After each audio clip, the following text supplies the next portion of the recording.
when it comes to going, all right, I've landed in a place I didn't think I'd be. You know, life is not as I had been thinking it would be at this moment, and it may never again be the way I thought it would.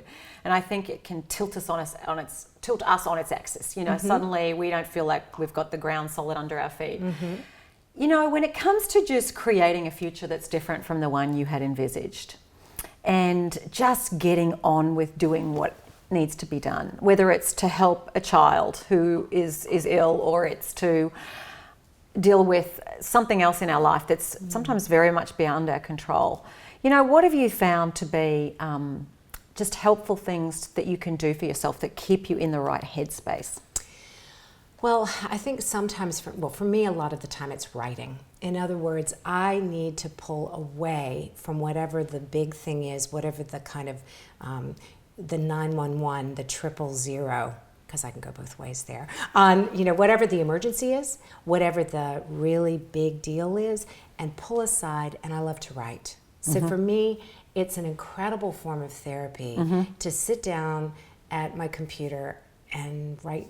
I'm working on fiction, you know, write something, so pretend. So you're like writing I'm fiction. writing something, well, it doesn't mean it's going to go anywhere, but I'm excited about it, and I'm writing something that's completely, it's historical fiction, so obviously I couldn't totally let go of, you know, that notion of having some sense of reality. But what I'm doing is I'm writing a book where there's pretend characters that I've completely made up, and then there's real characters and they're intersecting. You can just step into the fantasy world every now and again. I think it's okay. And at least that's a permission I've given myself. But the other thing is, I think, and this is, I think, important, I think it's easy to get caught into believing that there is a roadmap for our life. And I really think we've got to be aware of that trap. I think we've got to constantly be recognizing that they're detours and that they can provide great scenery.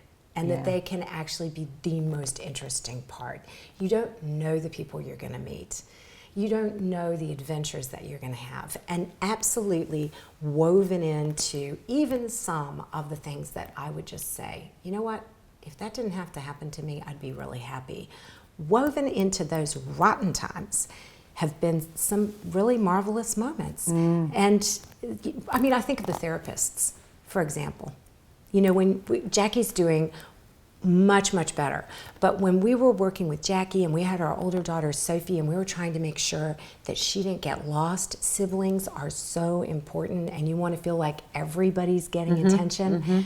To have these therapists come in cheerful, smart, with attitude, you know, rocking it and making our little one do stuff.